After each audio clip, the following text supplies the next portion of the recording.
Hallo, hier ist Justus. Freue mich, dass ihr wieder dabei seid bei meiner Jakobsweg mit dem Fahrradtour, dem 3. Teil. Wenn euch der Film gefallen hat, abonniert meinen Kanal und gebt mir einen Daumen hoch. Bleibt dran!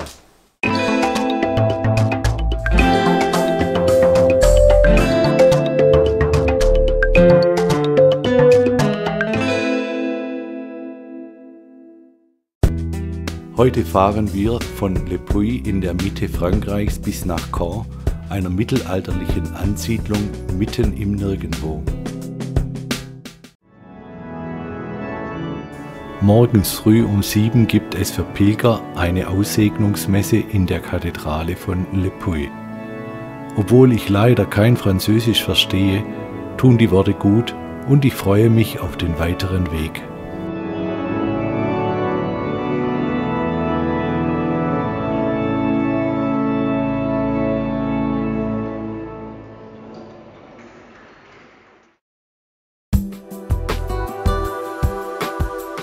Der erste Höhenzug nach Le Puy ist geschafft. Unglaublich schön. Da müssen wir runter und auf der anderen Seite wieder hoch heute. Dann haben wir auch was gemacht.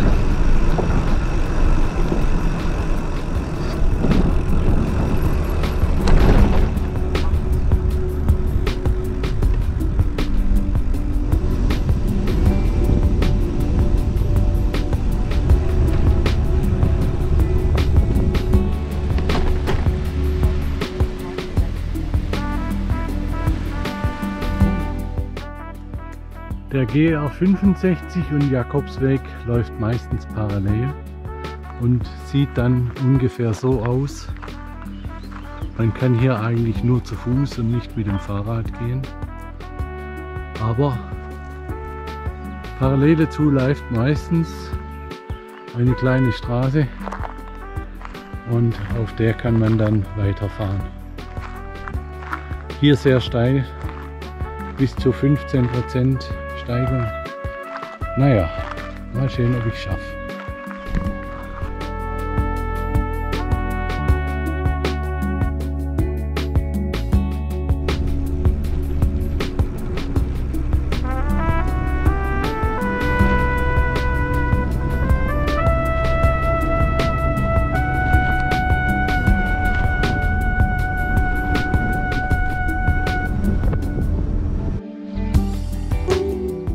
Die Campingplätze auf dem Weg sind aufgrund der Corona-Pandemie fast leer, aber immerhin offen.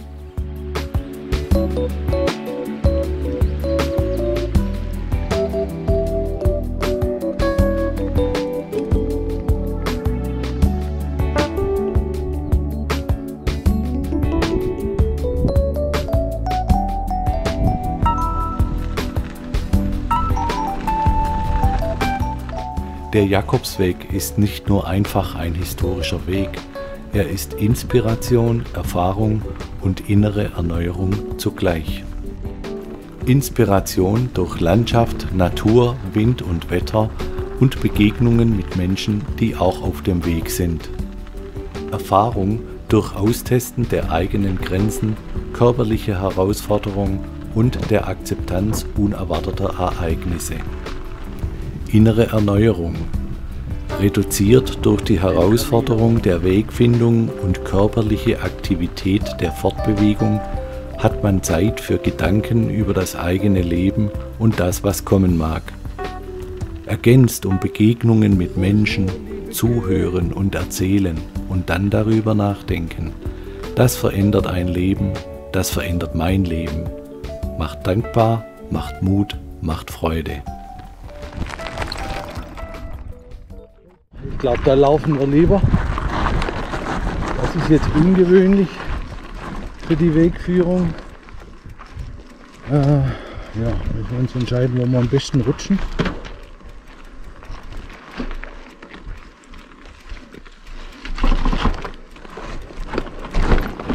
Das ist ein typischer Wanderweg eigentlich. Und dann dazu noch. Ja, wunderbar. Da wird man wahrscheinlich links nehmen. Hinten den Absatz hier. Ja, hier bin ich jetzt auf dem Aubrac, endlich mal wieder auf einer Straße. Bin ziemlich durch Single Trails und Schotterwege gefahren. Geht vielleicht auch mal wieder ein Stück.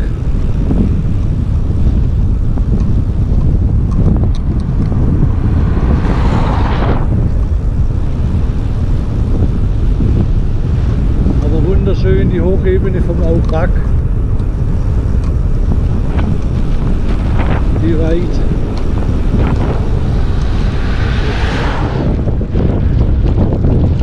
Ich darf hier durchfahren auf Tierweg. Traumhaft.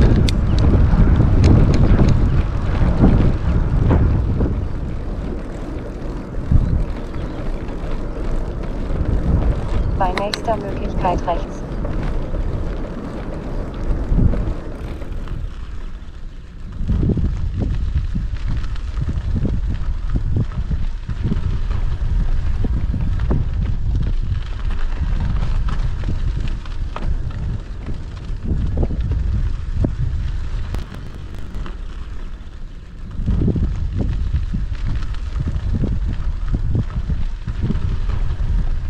Ja, liebe Leute, so lässt sich's aushalten. Ein wunderbares französisches Mittagessen mit einem richtig guten Rohmilchkäse in Salzlake eingelegt. Dahinter der Aubrac. Wunderschön.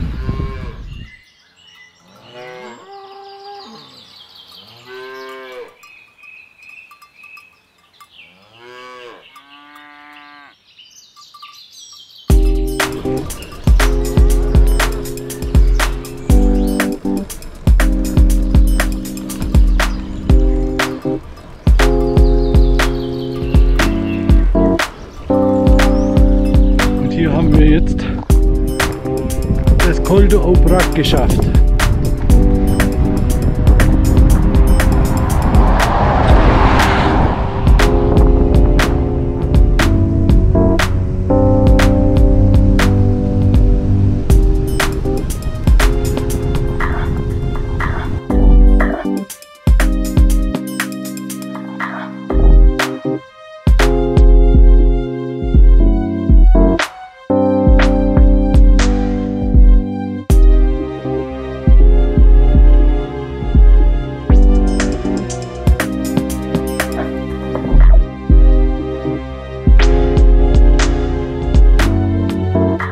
Immer wieder am Wegesrand Bildcollagen von französischen Gastgebern und Pilgern auf dem Weg.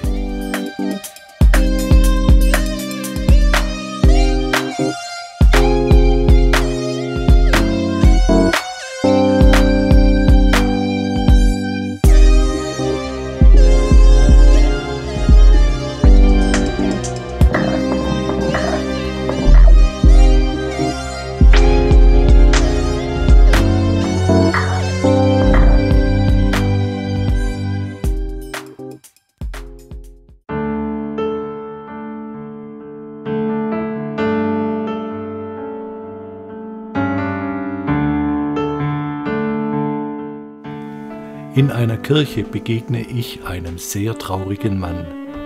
Er kann die Tränen nicht mehr unterdrücken. Ich frage ihn nach dem Grund. Er erzählt mir, dass seine Frau vor 2 Monaten nach langem, schwerem Krebsleiden gestorben ist und sie immer noch den Traum hatte, den Jakobsweg zu gehen und er nun diesen für sie ginge. Noch mehr Tränen. Der Schmerz ist zu spüren.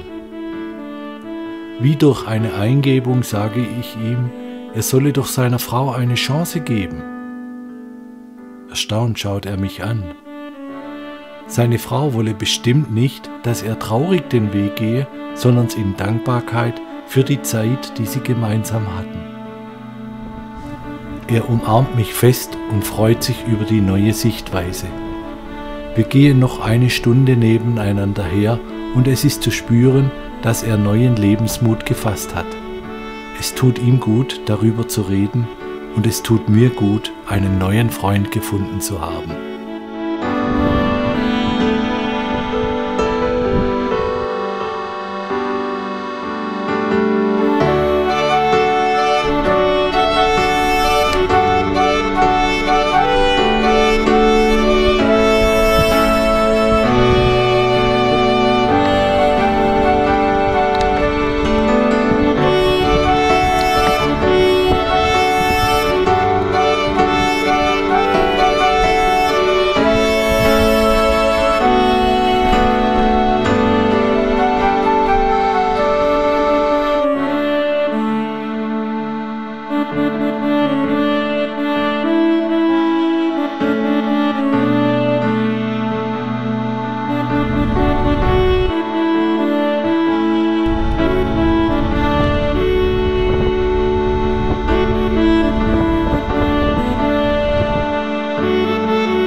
Hier sind wir momentan heruntergekommen. Hier geht es wieder hinauf. Und so sieht das Ganze im Höhenprofil aus. Oh, das ist eine Aussicht hier.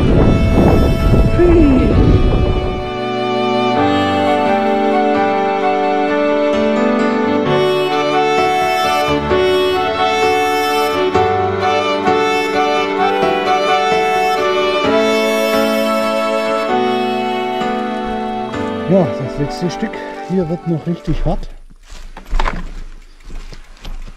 Ein Wanderweg steil bergab nach Caen.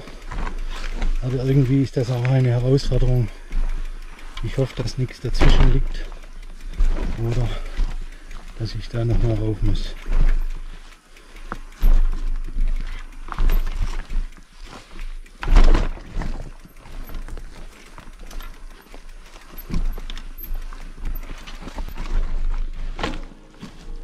Bleibt das Pedal hängen hier. So eng ist es, der Koffer hinten. Die Ortliebs.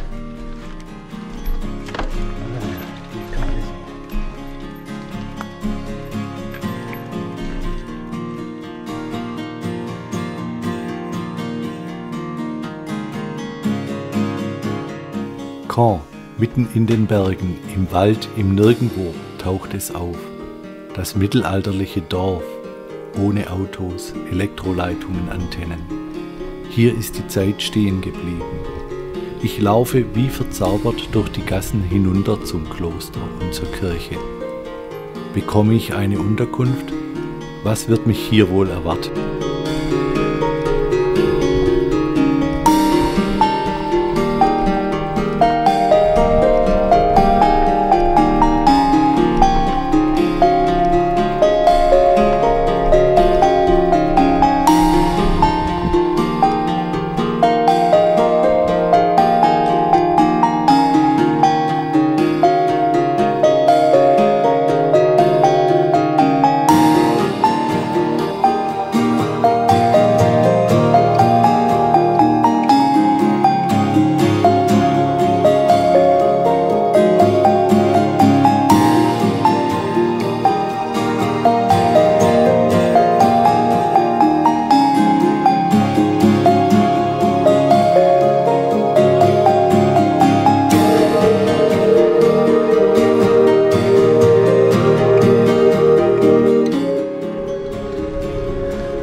Abends kam dann noch ein Highlight dazu, ein Orgelkonzert in der Kirche und mit einem Lichterspiel in der Kirche und danach das absolute Highlight über dem Portal in Caen. Es sind Szenen dargestellt der Bibel, Christus in der Mitte und dem guten Volk und dem schlechten Volk. Und das Ganze wurde beleuchtet mit einer Technik, unglaublich. Jede einzelne Figur kam heraus.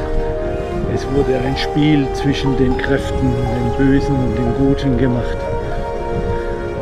Und das ganze Portal erleuchtet im Detail und im Ganzen.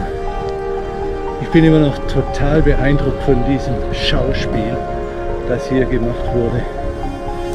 Aber Caen macht nicht nur das aus, sondern ich durfte übernachten im Kloster, wurde dort extrem freundlich empfangen, bekam nur noch im Dormitorio, im Schlafsaal, ein Bett zur Verfügung. Ja, da konnte ich schlafen, Gemeinschaftsduschen, Gemeinschafts-WC, alles natürlich fein säuberlich. Heute Morgen das Frühstück zusammen mit der Pilgergemeinschaft. Immer wieder schwierig hier sich zu bewegen, weil kein Mensch Englisch kann und Deutsch gleich gar nicht. Ja, es war auf jeden Fall eine wunderschöne Nacht und eine wunderschöne Begegnung mit Emanuel hier im Kloster.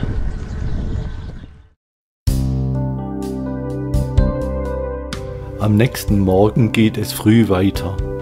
Im schönen Licht genieße ich nochmals die historische Kulisse von Caen.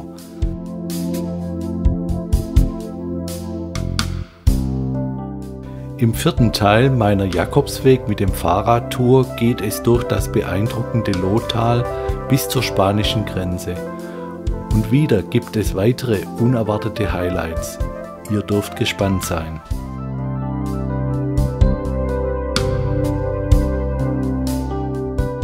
Das schöne Dorf verschwindet mehr und mehr, wieder so mystisch, wie es gestern aufgetaucht ist.